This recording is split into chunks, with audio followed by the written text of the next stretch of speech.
I came here with a question.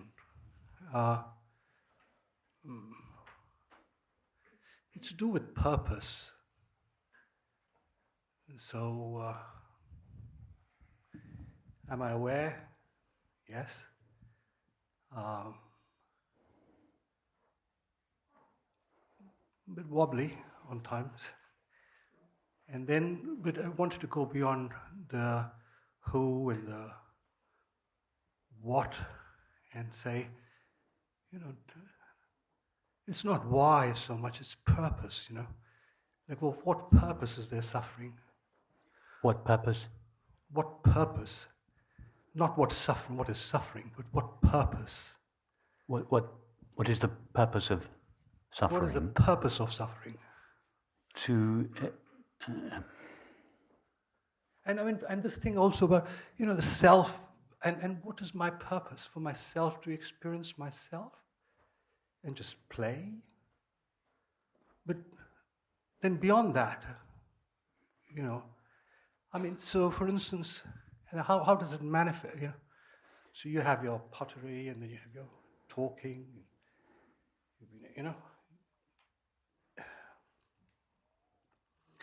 But anyhow, when you are suffering, the purpose of your suffering is to find its source, its cause.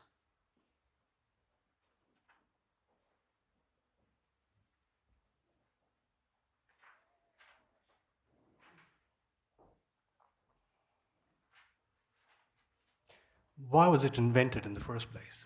Sorry? Say that again. Why was it invented? Thank you. Why was suffering invented?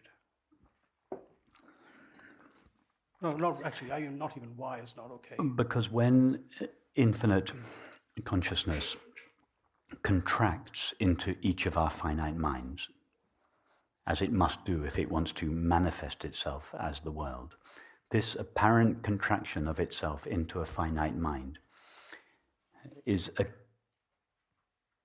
accompanied by a contraction or a diminishing of the happiness that is inherent within it. And therefore inherent in each of our minds is this absence or lack of happiness. In other words, the absence of happiness or the experience of suffering is the price consciousness pays for manifestation. Could you repeat that again? Yes. Each of our minds, and when I use the word mind, I don't just mean mind in the conventional sense, including to mean our internal thoughts and feelings. I mean mind as the totality of our experience, not just thinking and feeling, but also sensing and perceiving. So infinite consciousness, as we discovered this morning, has no color, no form, no limits. And therefore, in infinite consciousness by itself, there is no manifestation, no world, no objects. In order to manifest a world within itself, infinite consciousness must cease being infinite. It must become finite. It must take the form of each of our minds.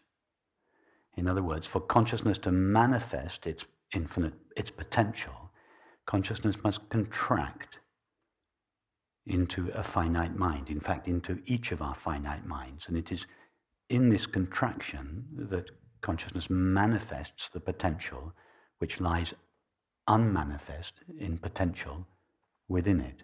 Now, because of this contraction, or it's only an apparent contraction, because of this apparent contraction of infinite consciousness into a finite mind, the happiness, the wholeness, the completeness, the perfection of infinite consciousness is also contracted.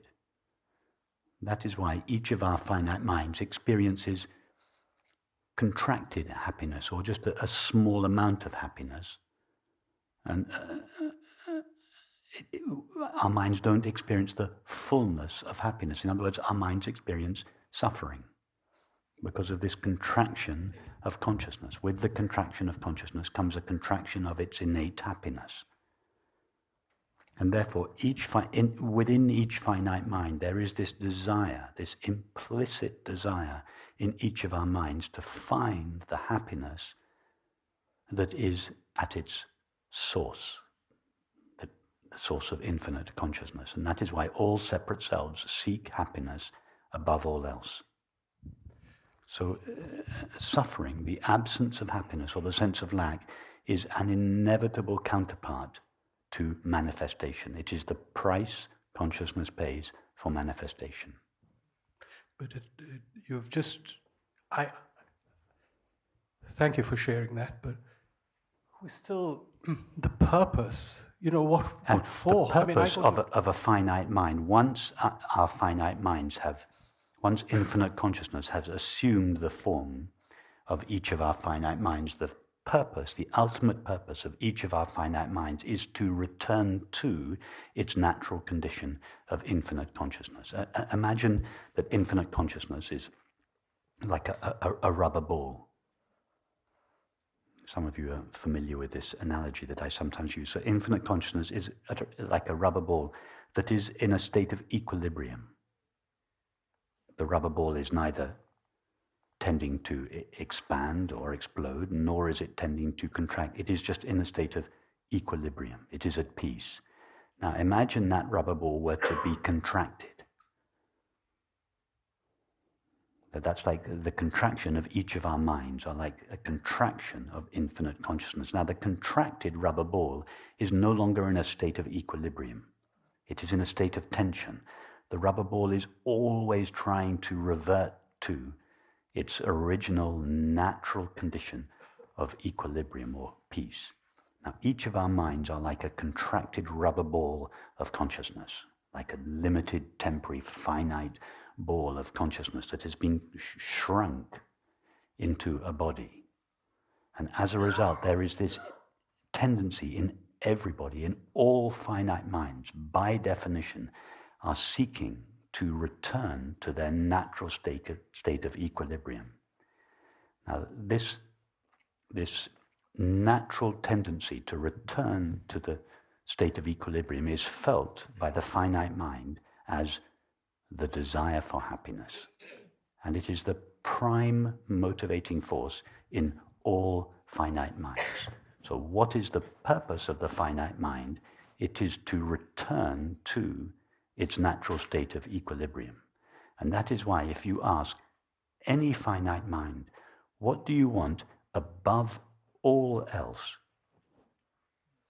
Each mind, if it is honest, will answer happiness. Yeah, but there's still...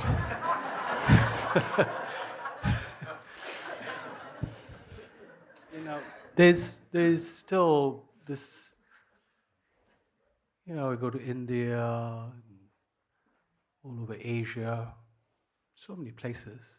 Sorry? There's so much suffering. I mean, it is outside of... there's the suffering. I mean, we've already explored why there is... My whole life has been about me and myself, and, and me going back to myself and, being all whole and, a bouncy big ball, jumping around. But that's great. And it would be great to be there. And then I say, and then for what purpose? If you are a suffering self, your purpose... For what purpose was I on the planet? If you are a suffering self, you have one purpose in life, and it is to find happiness. And when I stop suffering? Well, then you will have achieved your purpose, and you'll no longer have a purpose, or your purpose will then be simply to celebrate and express the happiness that you have found. Or just pop it. Sorry? I just or die and return. Very few people that are happy have the desire to die. Ah. Most people that are happy want to have a long life expressing and sharing and celebrating their happiness. And how about all the I've other never people? met a happy person that wanted to die. Yeah, but then, the other part of it is there's a whole bunch of people out there who are not very happy, are they? No, there seems to be very little... There are lots of people that are suffering out there because there are lots of people that don't know who they essentially are. And in fact, if you look at the activities of all those suffering people, all they are actually trying to do is find happiness through their various activities. Most of them have not yet realized that the activities and the objects in which they are seeking happiness will never bring them the happiness they seek.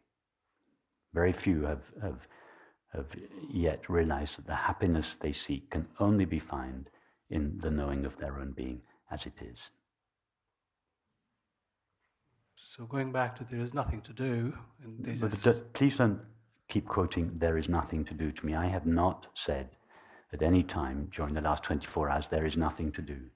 There is something to do. What is there to do? Investigate the one who is unhappy. If you think that happiness can be brought about by doing nothing, then by all means continue doing nothing, but you will remain miserable.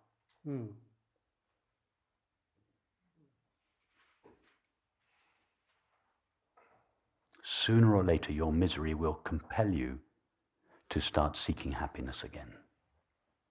So all these people who are unhappy and subscribe to the belief that there is nothing to do are simply fooling themselves.